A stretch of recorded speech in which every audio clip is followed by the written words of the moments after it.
大家好啊，好耐冇見，歡迎嚟到2026年今朝有酒嘅翻山版，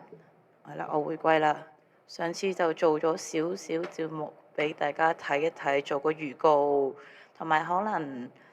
有其他聽眾都有睇呢個大笨長毛的貓，咁就所以都知道我已經慢慢準備緊回歸啦。咁今日咧就會係試一個呢一個 setting 啦，用綠幕同埋我自己喺屋企錄嘅。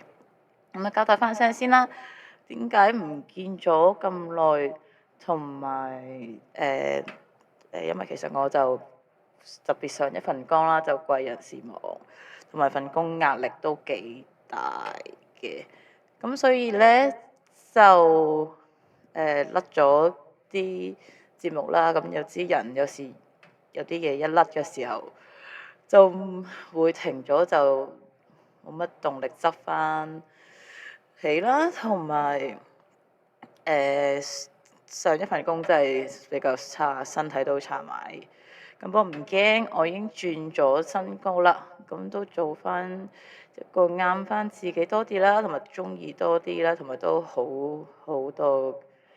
各方面都好多嘅新工。轉頭你哋知我翻邊㗎啦。因為咧，咁講翻今日個主題先啦，就係100年前的巴黎，咁就同海明威一齊去睇翻呢一個失落嘅 generation 啊，Lost Generation 嗰陣時，究竟喺巴黎嘅酒吧嘅風景係如何？咁就啱啱我計翻係喎，因為海明威係1899年出世，咁佢21至26歲就喺巴黎，咁 which is 啱啱已經100年前啦。咁點解講海明威呢？因為咧就嗱，大家可能都頭先都見到啦，呢個畫面就係海明威一個唔係好出名嘅名句，但係我都幾中意嘅。咁就係 You loved him when he was alive, and you loved him after. If you loved him, it's not a sin to kill him, or it is more. 咁咧呢個名句就出自於佢最著名嘅名作啦，海明威嘅《路人與海》。咁就 The Old Man and the Sea。咁咧亦都帶出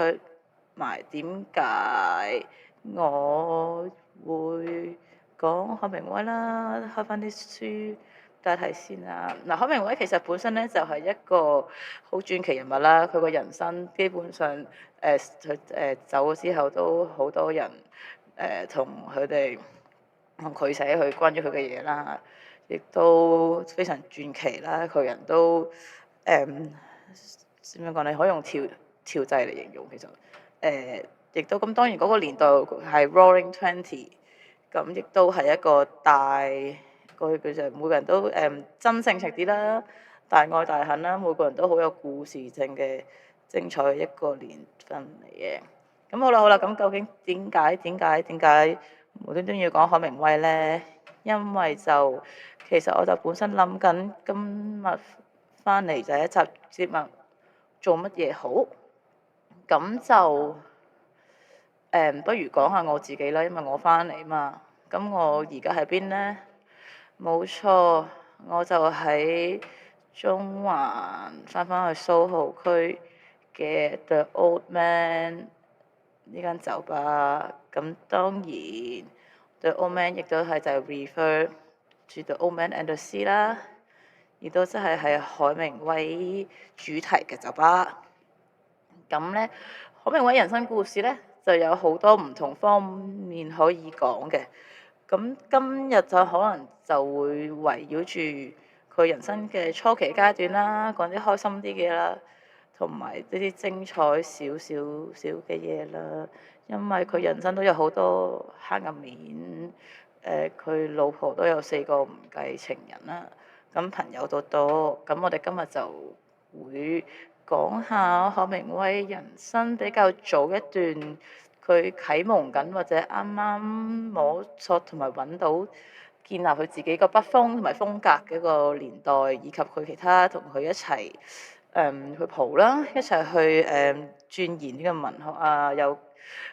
有愛有恨嘅交流嘅唔同嘅人。咁亦都每一個人呢，我哋呢一間海明威主題酒吧就公司，咁都有杯唔同嘅 cocktail 去襯翻或者講翻每一個人嘅故事。咁所以橫掂都係啦，海明威嘅故事又幾好聽。咁我哋今日就講下海明威嘅有啲名句啦，之後同埋有啲佢飲酒嘅故事。好，咁樣咧，啱啱講咗啦，對 Old Man and the Sea 就係老人與海。咁就海明威就當然有架船啦，都係佢寫嘢都係會關於佢自己嘅人生故事，個人生去經歷，佢再去演繹嘅。咁譬如老人與海呢一個故事，咁就係佢當時佢喺古巴嘅時候咧，都人生後期少少啦，就喺架船叫 Pilar，咁就根據佢第二個老婆 Apolline 個名去改名嘅。咁嗰架船係咁樣噶啦，就係咁咧，就而家船都仲有做維修嗰，就仲存在嘅。咁呢個就睇下就咁樣樣啦，而家係咁，亦都係嗱，呢個就見到海明威老時有啲相。佢嗰時喺古巴嗰時都叫係人生其中一個最開心嘅階段啦。又 up and down 完之後就最後一次起翻階段，因為之後無奈佢都身體抱恙，咁亦都因為佢超級勁中意飲酒啦。佢大概係佢話佢自己去 quote 講過，佢話佢15歲第一次飲醉酒，有話14，有話15，咁就再自此之後就冇離開過酒精啦。咁亦都係以前嗰年代啲人飲酒係勁好多嘅，即係我喺以前節目都有做過禁酒令啦。咁嗰時總之係話除開每個平均美國人飲酒嘅量係好似多過而家我哋現代4至6倍。因為佢後尾好出名之後，佢身體真係好唔好啦。佢個醫生 advise 佢飲少啲，佢飲少啲個 standard 嗰個醫生俾佢個 standard 啊，係乜嘢咧？係飲少咪係飲少到每日最多淨可以飲紅酒，唔好飲硬嘢啦。同埋每日最多淨係可以飲1 lit， 係1 lit 係講緊1 lit 係真係一支再多啲，一支係750 ml。即係一支多1有4分之一支，咁你就可想而知以前個飲酒個 standard 真係同我哋唔同啦。咁當然啦，海明威中意釣魚同埋飲酒，咁所以咧佢就有另一句都幾出名嘅名句喺呢度，就係呢個啦。係啊，呢個係介紹佢有一封信。係嗰陣時呢個係寫俾佢個 friend 先，就係講啦，我讀一讀先啦。Don't bother with churches, government buildings or city squares. If you want to know about a culture, spend a night in its bar。係啦，咁就係呢一個係佢曾經寫過嘅一啲建議啦。因為佢有好多都係 journalism， 有時佢都未必所有作品都係小説嚟嘅，或者係有時寫好多 memoirs 啊嗰啲都係會有自己意見喺度。咁所以呢個都係啊，我都認同啊。你去一個地方係唔蒲過酒吧都唔可以同人講話你就去過嗰個地方。咁就我哋而家就同大家去睇一睇海明威去到呢一個巴黎嘅時代啦。嗰陣時佢就大概係啱啱結完婚，就同佢第一任老婆阿 Holly 咧，咁咧就去咗巴黎住，咁就嗱呢一張相都幾出名嘅，咁就有海明威啦，仲有呢個其他唔同嘅文學巨人啊，咁樣就喺一間叫做Shakespeare and Co 嘅一個書店都幾出名嘅，咁就咁影一張相，咁背後故事係乜嘢呢？咁就係大概我諗，海明威啱啱搬咗去巴黎之後，咁佢就未出名嘅，咁不過呢，佢就識咗好多出名嘅文學巨人啊！當時可能已經係establish 咗，即係一個已經有啲略有名氣嘅啦，或者啲甚至係前輩啦。譬如George Sand，我哋下一個會講嘅就係一個佢喺巴黎呢個花街，唔係擺花街，花街27號就開咗間酒吧，咁亦都係呢一個佢本身都係一個出名嘅文學作者啦，亦都係一個詩人啦，亦都係一個一個叫做藝術收藏家。咁佢就好明顯大過轉頭我哋介紹嘅人一橛嘅啦，佢就1874年出世，即係大海明威29幾年，25年，係。咁咧，佢同埋最出名，除咗佢嘅名著之外咧，亦都就係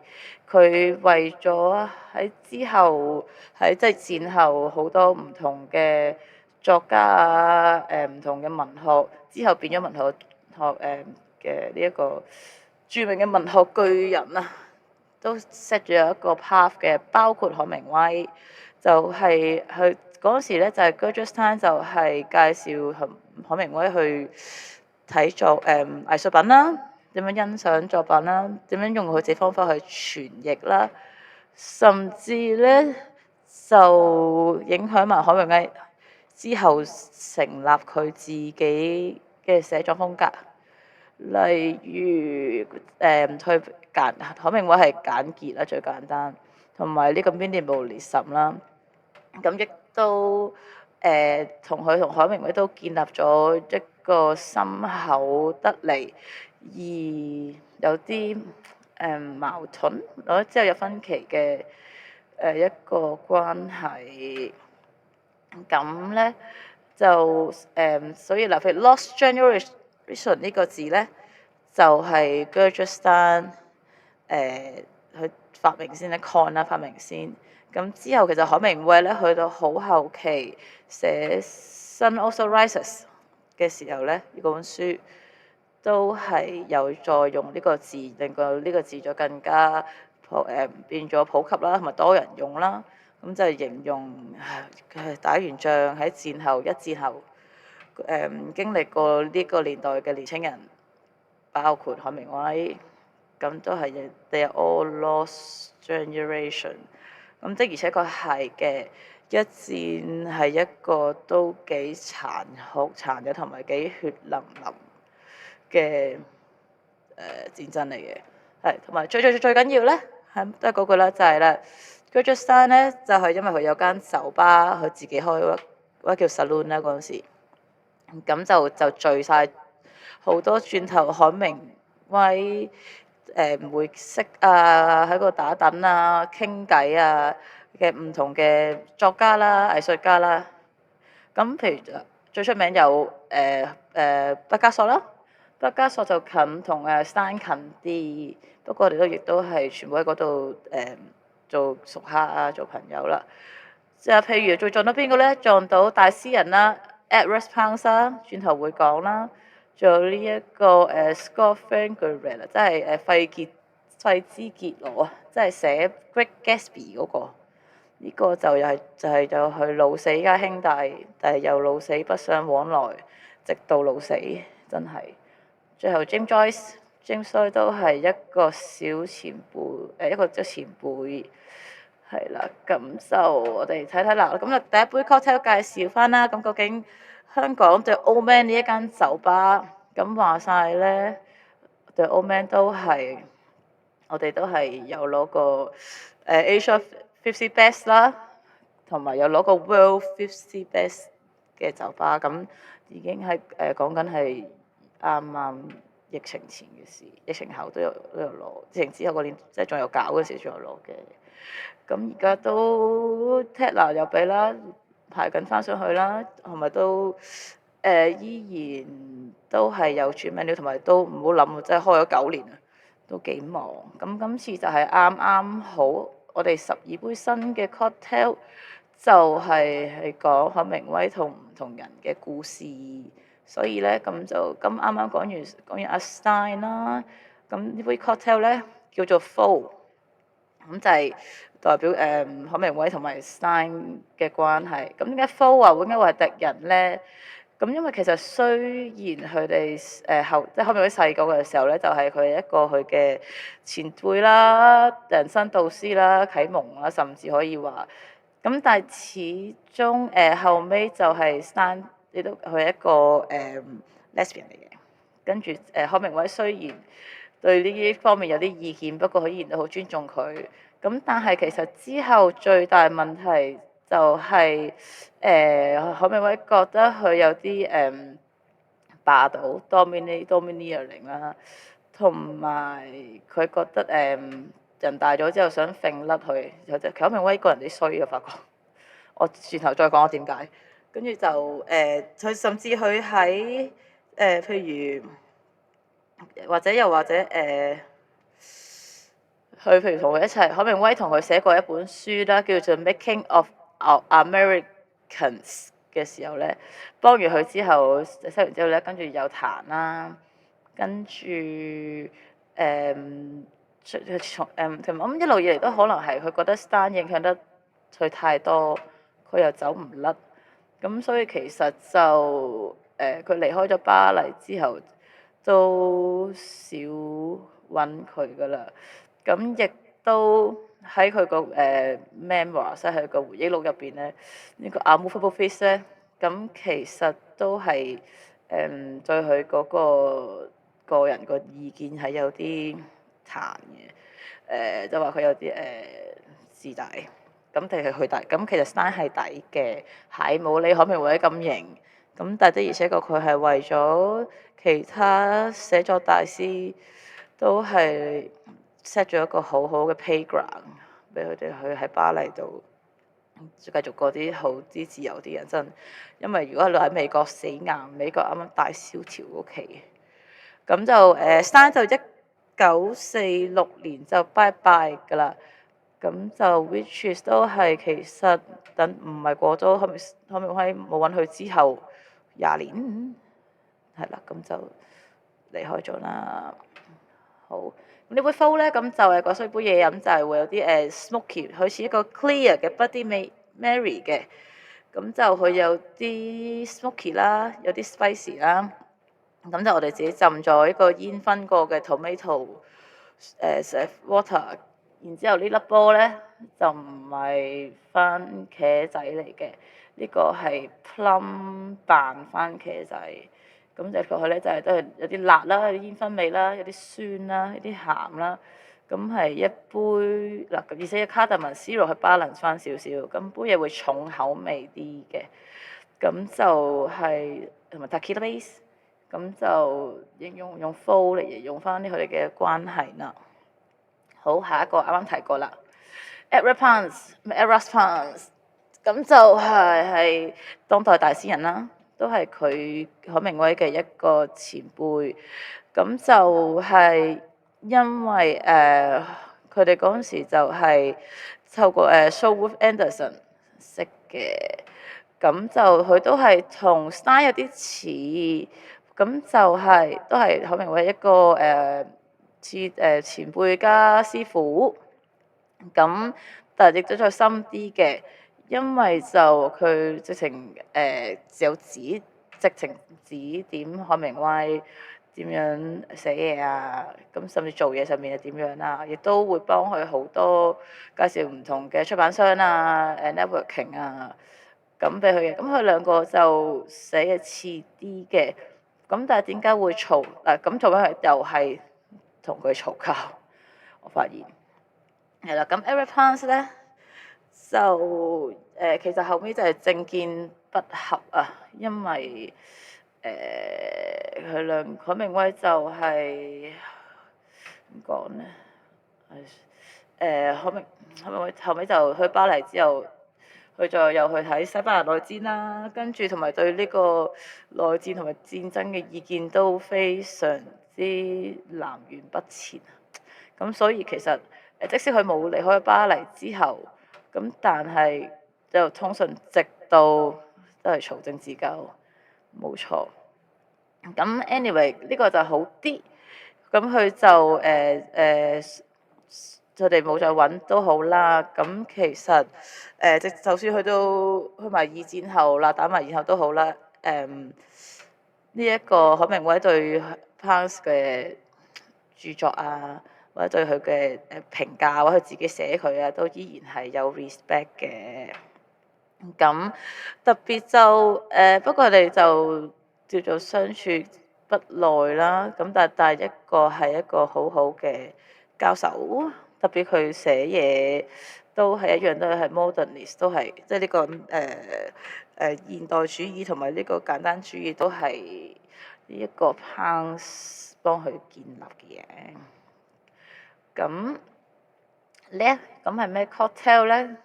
啊，同埋 Pance 咧係我哋介紹咁多個人入邊咧最長命，包括長命過海明威，係咁就佢1885年出世10月30號，跟住佢生記10月30啦，死記11月1號，但係1972年喎，差唔多冇100歲，但係差唔多130歲，係講咗幾係啊，勁啊！好，咁我哋嘅 cocktail 咧就叫做 handshake。咁樣就係一個見到啦，有西瓜，但杯嘢點解咁清嘅咧？咁始終呢個都係海明威一個比較純白紙嘅年代咧識㗎啦。一杯嘢會輕鬆少少 crisp 啲，同埋就有呢一個 watermelon tepache，即係有呢一個發酵過嘅菠蘿汁 tepache 一個。係啦，咁就但我哋做咗個清澈效果，咁就雖然有份啱啱有發酵嘅味道啦，咁但係亦都係一個比較clean 啦，乾淨啦，同埋一個舒服啲嘅感覺嘅關係。咁就所以就攞呢杯咁樣嘅 cocktail 嚟代表 Eric Pance 啦。下一個上面呢嚿嗰嚿壽司樣嘅嘢真係西瓜嚟嘅，唔係魚生嚟。好，下一個就係 James Joyce 先啦，係咪 James Joyce 先啊？係 James Joyce 先。James Joyce 咧就係呢一個都係一個一樣啦，都係同海明威蒲呢一個Stein 嗰間酒吧嘅一個朋友。咁佢就大少少，係啦，1882年出世，卒於1941年，即係仲早過 Stein 幾年就拜拜。咁佢都係一個愛爾蘭又係向外嘅人嚟嘅，就唔係美國人嚟嘅。咁都係作家啦、詩人啦，而且佢係一個critics 多啲啊，即係寫評論多啲。咁佢都對呢個當代文學現代烏克蘭咧都做過好多嘢咁而且佢哋識就係都係喺嗰間Shakespeare and Co 嗰間書店嗰度識嘅。咁當佢識海明威嘅時候咧，1922年啦，即係海明威啱啱到咗巴黎冇耐，即係人生路不熟嘅時候就識㗎啦。咁但係嗰陣時咧，James Joyce 就已經出咗名，咁亦都咁所以佢就影響咗海明威好多啦，亦都作為一個前輩又好啦，呢個海明威都幾尊敬同埋 admire 佢嘅。咁而Joyce 係你睇係好人都有樣睇，我睇佢哋啲生平嗰啲咧，佢係即係會即係最前輩都好啦，型啲都好啦，佢都係會幫海明威啦。即使海明威咁跳掣都好啦，咁就亦都會仍然識得欣賞佢嘅好處啦，可以咁樣講，係啊。咁樣跟住佢哋就點解會少見咧？其實主要所有巴黎人點解唔見嘅，即係巴黎呢一紮 friend 唔見嘅原因好簡單啫，因為佢海明威1926年之後就撇咗去西班牙，咁所以咁嗰個年代真係冇咁容易見到噶啦，咁所以就變咗佢哋就少見啦。咁跟住 James Joyce 亦都係喺1941年嘅時候咧，就係因為都係身體唔好，咁就都英年都算英年早，都早地走嘅81年，係咯，50幾歲就走，係啦。咁咧James Joyce 就係都係文學上影響佢啦。咁我哋呢個唔係文學節目，我唔講咁多啦。總之都係現實主義啊，同埋寫用對話方式去寫書啦。咁就係都係幫助傳媒如何令到海明威成為而家嘅海明威。好，咁最後跟住嗱，記住呢個係1941年 James Joyce 就走咗啦，呢個好前輩好師兄。跟住Stein 雖然後尾唔係咁巨都好啦，但係我諗就係由細個識到而家，同埋佢哋大家都老咗之後咁出名咧，就算冇揾都好啦，都收到風，同埋都總會隔住個太空關心大家嘅。咁啊係啦，46年就阿Stein都走埋啦。咁下次做一個係邊個咧？就係唔係咪住未講埋咗嘢飲先？James Joyce 呢杯叫做 Partners in Crime， 咁就係一杯用 gin base 做嘅泰式 style 方向嘅 cocktail。咁杯酒本身個 profile 就係 sweet 甜同埋 savoury 鹹味係 balance 嘅。咁就係個甜係咩咧？就係 basil 啦、coconut 啦。跟住因為我哋有用 cachaça 添嘅，所以杯酒都 strong 㗎，有 gin 同埋有 cachaça。咁個鹹味喺邊度嚟咧？咁就係嗰個 gin 酒，我哋攞咗沙爹去浸同埋洗過，咁所以 undertone 有少少辣同埋鹹，咁咪杯分啦，得意同埋都幾好飲。呢個都幾受歡迎，同埋都幾signature嘅 cocktail。咁就代住兩個雖則有啲同又唔係好同嘅人，咁啊撈埋一齊都冇乜問題啊。咁呢個就係 James Joyce。仲有一個係啦，就係費茲傑羅，就係寫《Great Gatsby》呢個靚仔係啦。點解佢啲相咁後生冇啲好似前面老人家相咧？冇錯，因為佢大海明威3年，但係佢仲早，即係早死過 James Joyce 1年，1940年心臟病拜拜嘅。咁就佢哋兩個都係喺巴黎識啦，講咗，咁就遲少少先識嘅，喺顛高巴識。咁嗰時咧就係費茲傑羅就已經係出名啦，因為佢有 Great Gatsby 啊嘛。咁海明威嗰時25歲啦，兩個都出咗名㗎啦，已經。咁就差唔多25歲都 OK 啦，即係都唔係咁生，但係都還好嘅。咁就佢兩個最出名為一位人一齊講嘅故事，就係佢兩個都係好中意飲酒。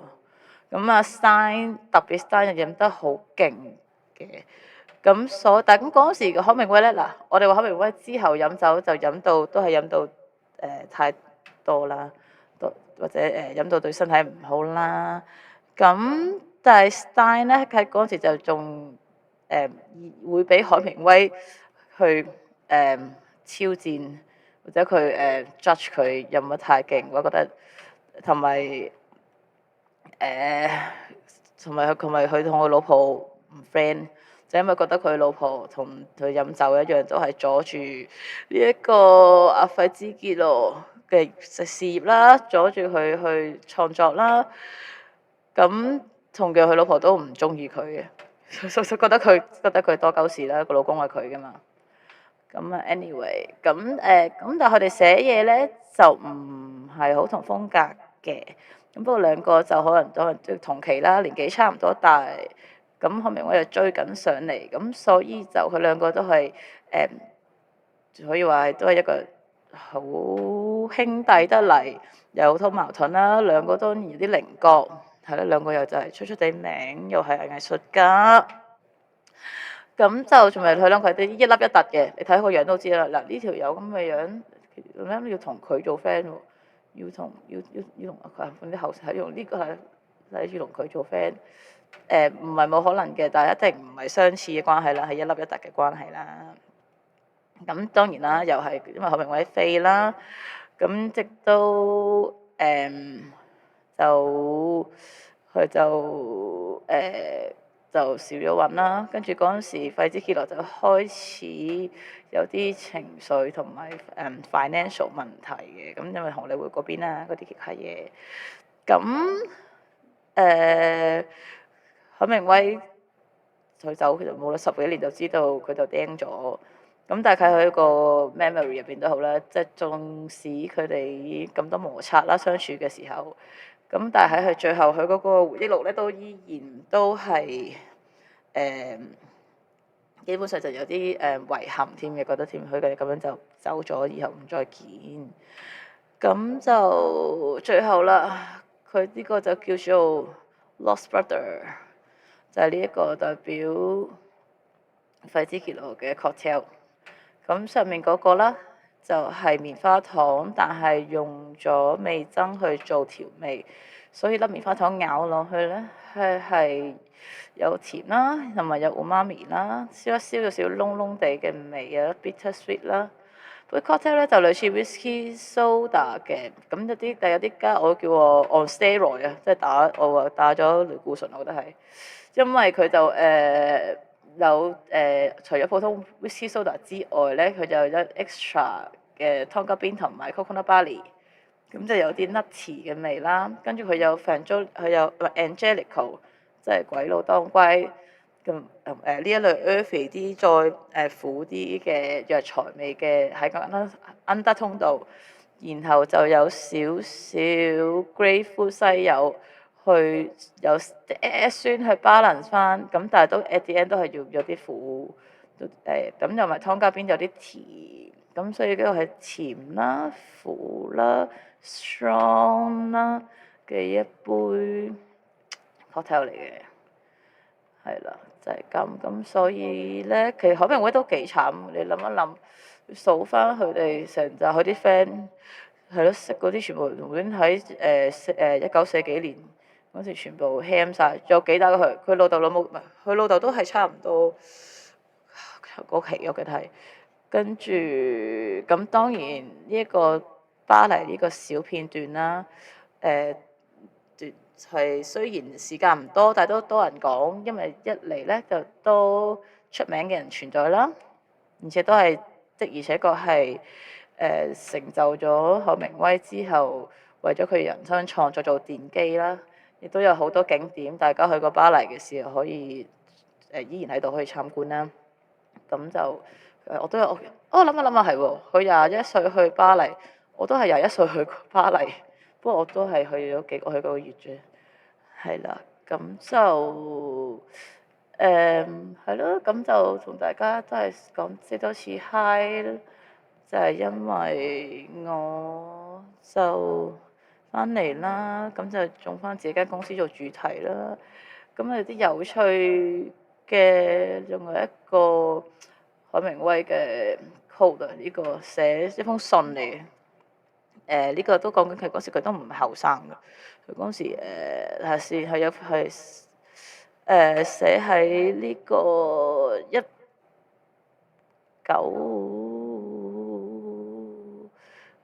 下先，睇下1935啊，都幾大個，係嗰時就寫信俾佢個 friend，喺度講過，嗰時佢就話I have drank since I was 15啊。咁但係我唔知點解我出去做 research 咧，好多人都話17歲先開始飲嘅，唔知點解。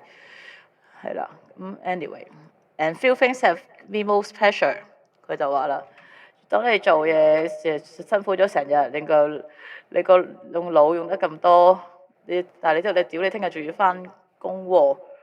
咁點算呢？有啲乜嘢可以令到你個腦有靈感再現呢？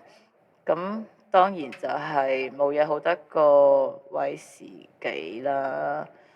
咁樣係啦。咁就有啲諷刺啦，即係有時嗰時又同阿費茲傑羅反地面，都因為就係佢又話飲得多酒，不過最後佢自己都係飲酒瀨嘢嘅。譬如所以譬如佢個糖尿病啦，都係飲食習慣唔好嚟㗎啦。咁但係呢就冇咗佢呢個糖尿病咧，亦都冇咗呢一個著名嘅 Hemingway Daiquiri。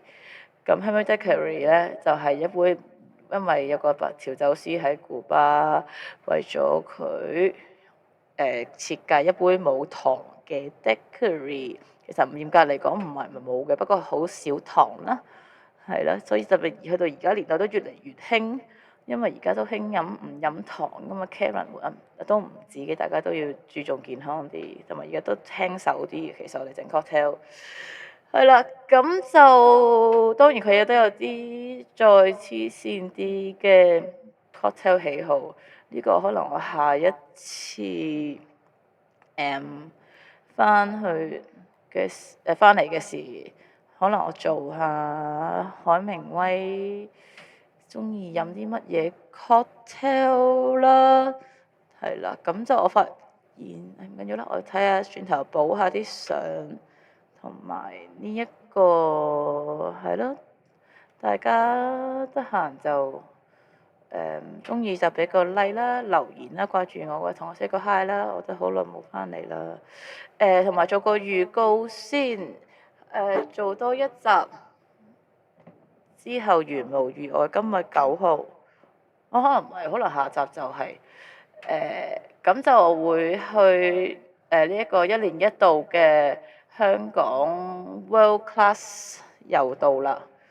World Class 即係調酒師大賽啦，翻嚟先。係啦，咁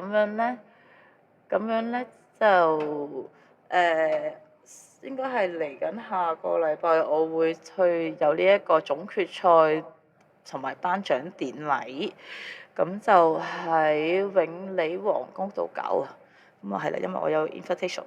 咁就到時會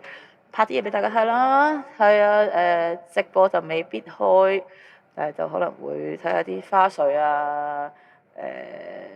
係咯，睇下有啲咩可以講啦。咁喺今年 World Class 應該個主題好似係local ingredient，但我唔記得咗決賽係好似都係啦，就係咁就睇下到時有啲咩精彩嘅嘢拍俾大家睇啦。有啲乜嘢主題想我講都可以同我留言講啦。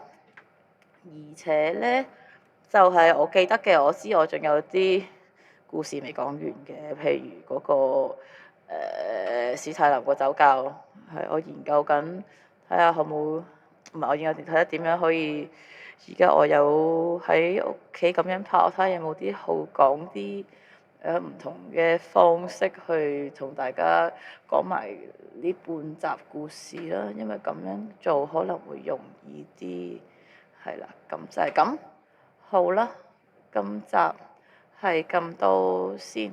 下次再見，拜拜。